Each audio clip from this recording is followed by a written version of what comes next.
দেশে ফিরেছেন মালয়েশিয়া অবস্থানরত বাংলাদেশের জনপ্রিয় ইসলামিক আলোচক মাওলানা মিজানুর রহমান আজহারী। বুধবার নিজের ভেরিফাইড ফেসবুক পেজে এক বার্তায় এ তথ্য জানিয়েছেন তিনি নিজেই। ফেসবুক পোস্টে তিনি লিখেছেন, আলহামদুলিল্লাহ, সালামতে প্রিয় মাতৃভূমিতে এসে পৌঁছালাম। পরম করুণাময় এই প্রত্যাবর্তনকে বরকতময় করুন, দুয়ার নিবেদন। পারিপার্শ্বিক কিছু কারণ দেখিয়ে 2020 সালের ফেব্রুয়ারি মাসে মিজানুর রহমান আজহারী মালয়েশিয়ায় চলে যান। এরপর থেকে তিনি সেখানেই অবস্থান করছেন। নিজের ভেরিফাইড ফেসবুক পেজেও ওই ভিডিও বার্তায় তিনি বলেন, অনেকে আমাকে মেসেজ করে ও ব্যক্তিগতভাবে ফোন করে জানতে চেয়েছেন আমি কবে দেশে ফিরব। আমি তাদের বলতে চাই আমি দ্রুত দেশে ফিরব। আপনাদের সঙ্গে দেখা করার অপেক্ষাতে রয়েছে আমি নিজেও। শিগগির সাম্য, মানবিকতার মুক্ত স্বাধীন বাংলাদেশে আমি আপনাদের সঙ্গে সাক্ষাৎ করতে চাই।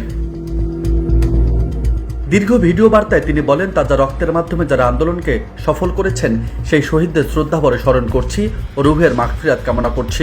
আহতদের দ্রুত সুস্থতা কামনা করছি। বৈষম্য বিরোধী আন্দোলনে যারা নেতৃত্ব দিচ্ছেন এবং এখনো কষ্ট করে যাচ্ছেন তাদের শুভেচ্ছা জানাই।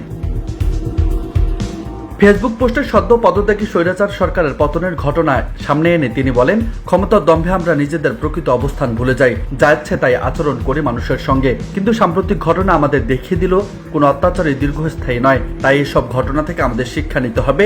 তিনি বলেন, যারা নতুন সরকার ব্যবস্থায় আসবে তাদেরকেও এই বিষয়টি মনে রাখতে হবে এবং শিক্ষা নিতে হবে। তাদেরকেও অত্যাচার পরিহারের পথ অবলম্বন করতে হবে।